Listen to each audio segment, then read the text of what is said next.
Bismillahirrahmanirrahim. Terima kasih atas kesempatan yang diberikan kepada saya untuk mempresentasikan materi mengenai pengertian akuntansi sektor publik.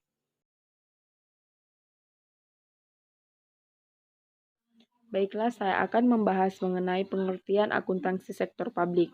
Akuntansi sektor publik adalah sebuah proses untuk mengumpulkan, mencatat, mengklasifikasi, menganalisis, serta membuat laporan transaksi keuangan untuk sebuah organisasi publik yang menyediakan informasi keuangan bagi pihak yang membutuhkannya untuk digunakan saat pengambilan sebuah keputusan.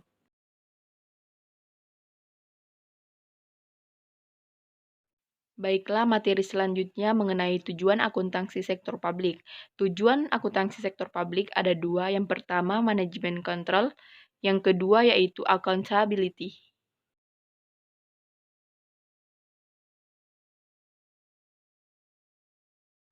Baiklah, saya akan menjelaskan mengenai manajemen kontrol.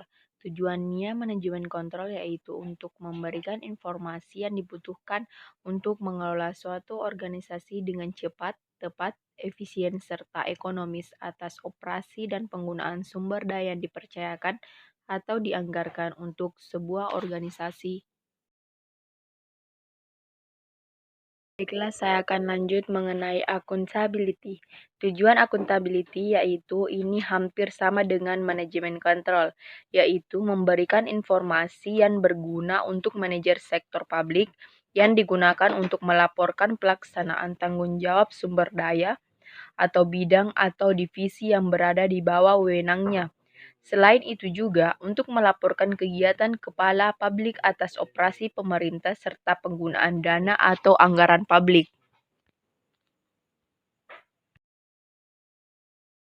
Setelah saya akan melanjutkan materi selanjutnya mengenai contoh akuntansi sektor publik.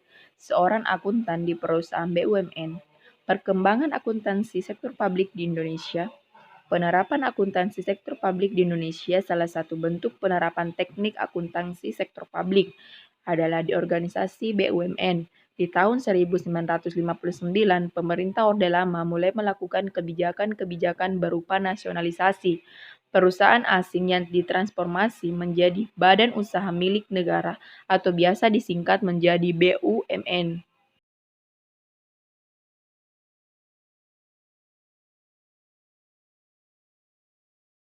Baiklah, materi selanjutnya mengenai anggaran. Pasti orang belum mengetahui apa sih itu anggaran. Anggaran adalah suatu rencana terinci yang disusun secara sistematis dan dinyatakan secara formal dalam ukuran kuantitatif, biasanya dalam satuan uang. Suatu anggaran biasanya meliputi waktu 1 tahun dan menyatakan pendapatan dan beban yang direncanakan untuk tahun itu. Setelah materi selanjutnya mengenai tahap-tahap penyusunan anggaran. Yang pertama yaitu penerbitan pedoman.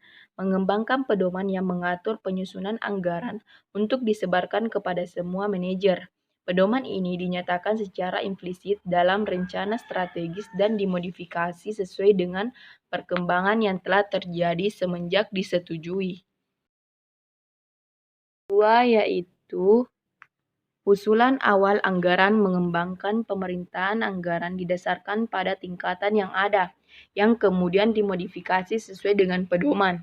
Yang ketiga yaitu negosiasi pembuatan anggaran. Mendiskusikan usulan anggaran dengan atasannya. Pertimbangan yang mempengaruhi adalah kinerja di tahun anggaran sebaiknya merupakan perbaikan dari kinerja tahun yang berjalan. Baiklah, tahap yang keempat yaitu tinjauan dan persetujuan. Usulan anggaran diajukan melalui beberapa tingkatan yang berjenjang dalam organisasi. Analis akan menganalisis usulan anggaran dari berbagai unit bisnis dengan mempelajari konsistensi. Contoh, apakah anggaran produksi konsisten dengan rencana volume penjualan? Yang kelima yaitu revisi anggaran. Harus dijustifikasi berdasarkan perubahan kondisi yang disignifikan dari yang ada ketika anggaran yang asli disetujui.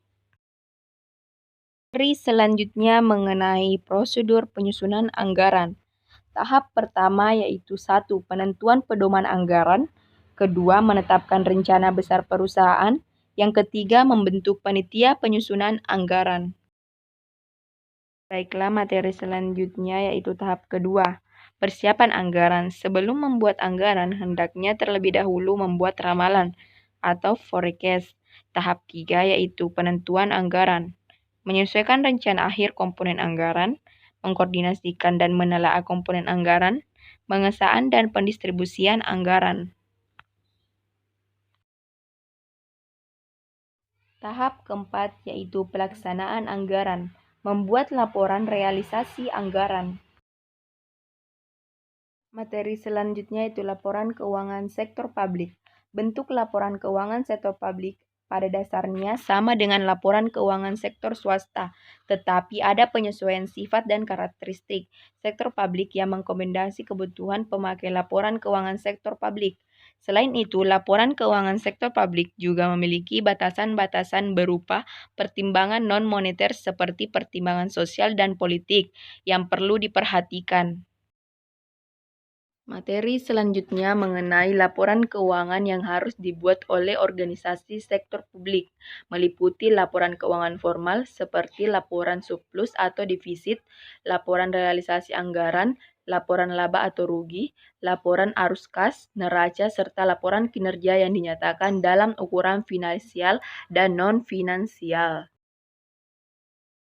Materi selanjutnya mengenai tujuan dan fungsi laporan keuangan sektor publik. Secara umum terdapat 6 tujuan dan fungsi laporan keuangan sektor publik, yaitu yang pertama kepatuhan dan pengelolaan, yang kedua akuntabilitas dan pelaporan retrospektif, yang ketiga yaitu perencanaan dan informasi otorisasi, yang keempat yaitu kelangsungan organisasi, yang kelima hubungan masyarakat, yang keenam sumber fakta dan gambaran.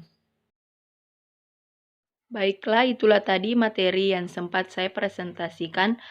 Kurang dan lebihnya mohon dimaafkan. Wabillahi taufik wal hidayah. Wassalamualaikum warahmatullahi wabarakatuh.